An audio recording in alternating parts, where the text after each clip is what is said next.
Raymond Sima, bonjour. Bonjour.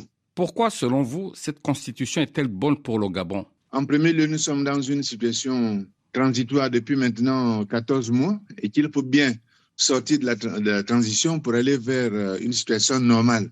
Or, je rappelle que la constitution qui est en vigueur lorsque les militaires prennent le pouvoir le 30 août, c'est une constitution de 2023 qui comportait un ensemble d'anomalies, pour ne pas dire d'infamies, comme on a pu le voir à l'occasion des élections, où le président de la République était maintenant candidat en ticket avec chacun des députés.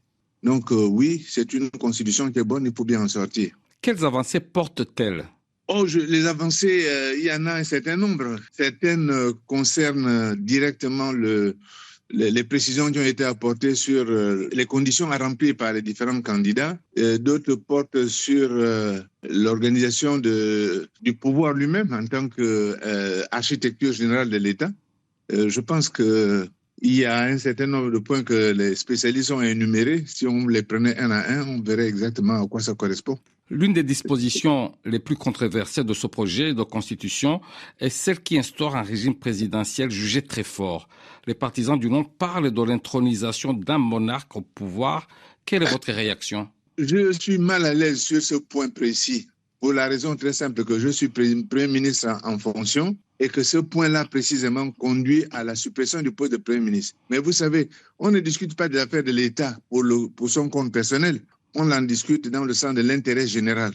Je rappelle que deux de mes anciens prédécesseurs à la fonction de Premier ministre ont indiqué que pour eux, il fallait supprimer la fonction de Premier ministre parce que celui-ci avait des pouvoirs fictifs. Donc, il valait mieux établir une clarté dans la liaison entre les pouvoirs décrits et les pouvoirs exercés.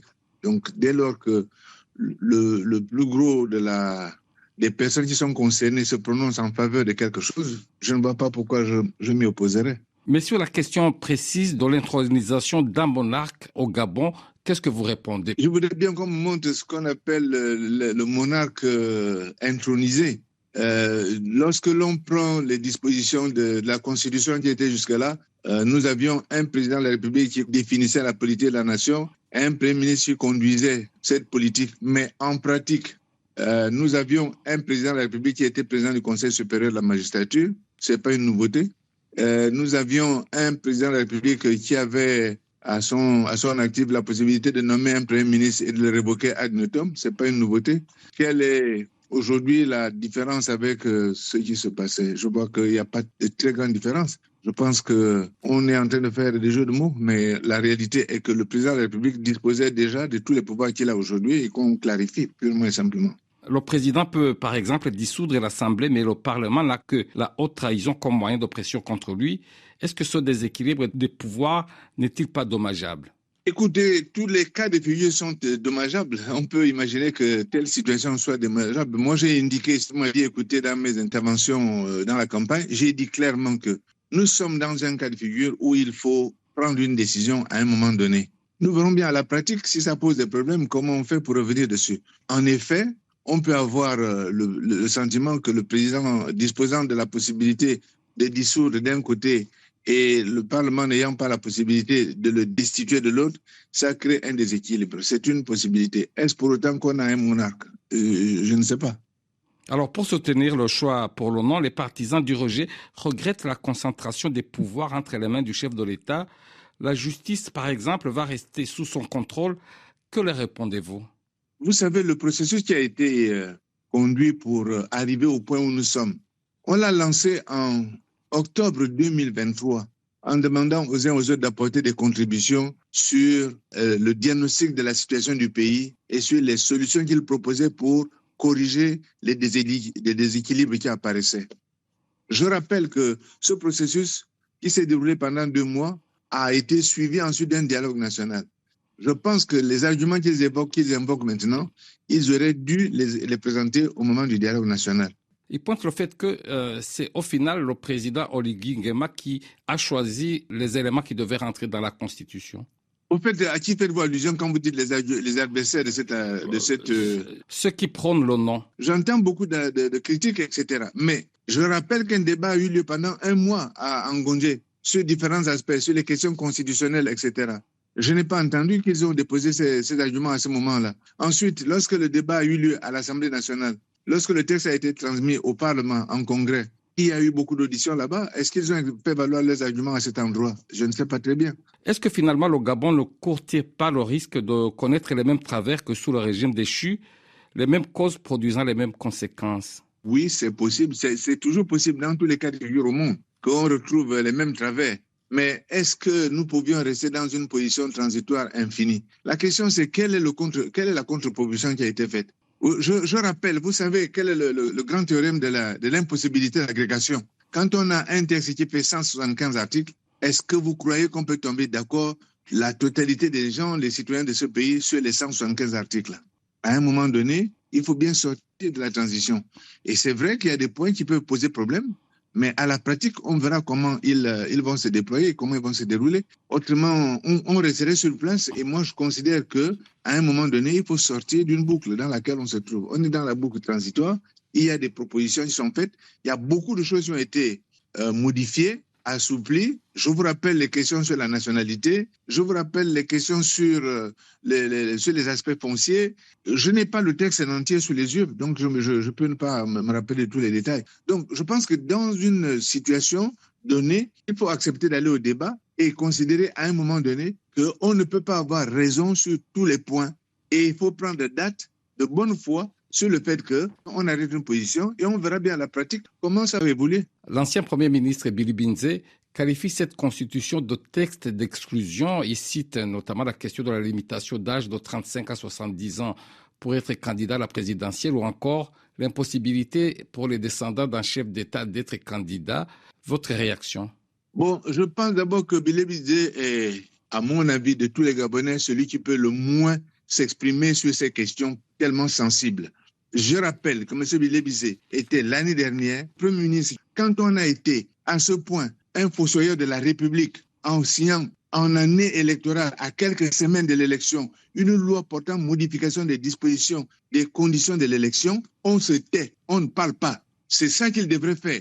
M. Billy Binze est en liberté par la magnanimité de mon gouvernement, qui devrait le poursuivre, mais qui a choisi de paisement parce qu'on aurait pu le poursuivre pour atteinte, pour forfaiture et violation des lois. Ils ont violé la loi. La loi disait qu'on ne peut pas modifier le code électoral en année électorale. Et il a contresigné, ça porte sa signature. Alors, il n'est pas bien placé pour venir nous donner des leçons. Je suis désolé. Est-ce que le camp du oui n'a pas bénéficié d'un certain avantage durant la campagne, au vu des tournées du président de transition de ses ministres avant son début? Ça, c'est une question que je trouve à la fois, je dirais, logique. Nous sommes dans un gouvernement de transition qui s'est engagé à sortir de là par une restauration des institutions. La logique même veut que l'on propose un texte qui est dans l'ordonnancement un des éléments qui permet de revenir à l'ordre normal. Comment le gouvernement peut-il à la fois être en train de travailler pour revenir à l'ordre normal et ne pas porter ce texte-là sur la place publique? Si le président en exercice, qui est un président de la transition, ne porte pas lui-même dès le départ les textes qui lui permettent de justifier la parole qu'il a donnée de revenir à la normalité, qui peut le faire? Et je suis en train de faire en sorte que nous ayons un corpus de textes qui nous permettent de sortir de cette transition. Voilà ce qu'on fait. Il y a des malfaçons dedans, il y a des choses. Mais au final, l'objectif, c'est d'être sorti de là dans un délai raisonnable. Vous avez évoqué le président de transition. Le général Oligui Nguema a dit ne pas vouloir de constitution taillée sur mesure. Mais est-ce que ce n'est pas le cas? C'est ce que certains disent. C'est un des traits particuliers de la démocratie. Chacun a le droit de dire ce qu'il pense. Et je crois que c'est une question d'appréciation personnelle. Oui, effectivement, les gens peuvent dire que c'est une constitution qui est taillée sur mesure. Non, d'autres peuvent dire que ce n'est pas le cas. Nous verrons bien à la pratique. Mais je rappelle tout à l'heure, quand vous évoquez l'une des personnes qui est opposée, qui indique que le président, il y a discrimination par rapport au fils du président, il ne faut pas vouloir une situation contraire. On ne peut pas vouloir à la fois éviter qu'un système monarchique ne s'installe et s'opposer à ce que les gens ne mettent pas une barrière à ce que les fils des présidents ne soient pas candidats ou les filles des présidents, etc. Il y a quand même une contradiction là-dedans. Vous venez de donner aux Gabonais 2 jours, jeudi et vendredi, fériés, payés et récupérables. Est-ce à dire que vous craignez un faible taux de participation? Oui, et il y a des raisons d'avoir un faible taux de participation de façon mécanique. Je vais vous expliquer ça. Lorsque nous avons fait les élections présidentielles l'année dernière, les élections ont eu lieu au mois d'août. Et les Gabonaises et les Gabonais se sont enrôlés sur les listes électorales en prévision de ce que les élections se passeraient pendant qu'ils sont en vacances avec leur famille dans leur province d'origine. C'est ce que la plupart des gens font. Tout le monde sait qu'à partir de la fin du mois de juillet, fin juin, les gens s'en vont dans leur province. Or, cette année, l'élection a lieu alors que l'année scolaire a démarré il y a 2 mois. Et la saison de pluie, elle commence à battre son plein.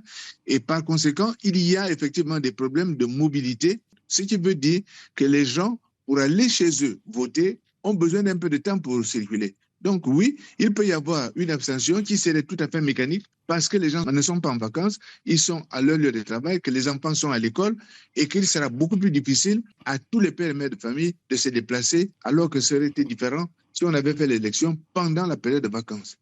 Mais vous voyez bien aussi que si on avait retardé pendant les mois de vacances, on aurait attendu le mois d'août prochain pour faire la partie concernant ce référendum, ça retarderait d'autant la période de retour potentiel à la normalité. Alors, il faut choisir à un moment donné l'un des handicaps. Monsieur le Premier ministre, quel est votre objectif en termes de participation qui serait un véritable indicateur de l'adhésion de la population au projet? Mon objectif est que le oui l'emporte massivement.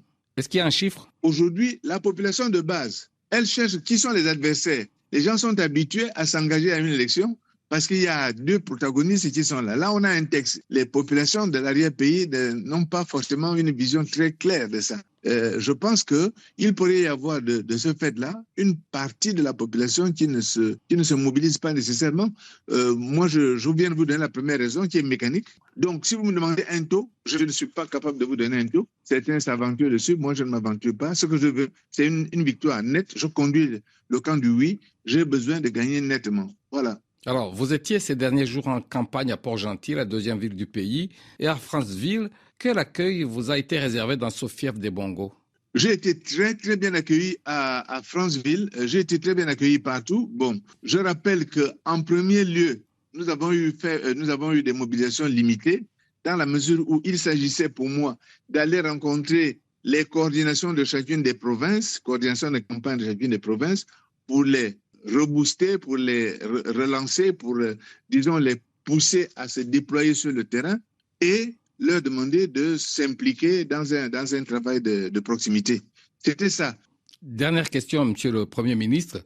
Si la Constitution est adoptée massivement, les élections de transition, est-ce qu'elles doivent être avancées ou est-ce qu'elles doivent être maintenues à l'août prochain? Personne n'a jamais dit que les élections auraient lieu au mois d'août. Je voudrais rappeler que c'est moi qui ai décliné au mois de septembre à New York que nous nous étions donné une date moyenne de 24 mois. On partait de août 2023, ça nous a mené à août 2025. On peut être légèrement avancé ou légèrement après. Si nous terminons de faire le référendum, on verra bien à quel moment nous réunissons les autres conditions pour faire les autres élections qui permettent de mettre en place les différentes institutions. Août 2025, ce n'est pas une date marquée dans le marbre pour moi. C'était un objectif de date. L'essentiel, c'est que, comme on le voit depuis 1 an et 2 mois, nous sommes dans un calendrier, on tient le tempo. Raymond donc Sima, merci. C'est moi, merci encore.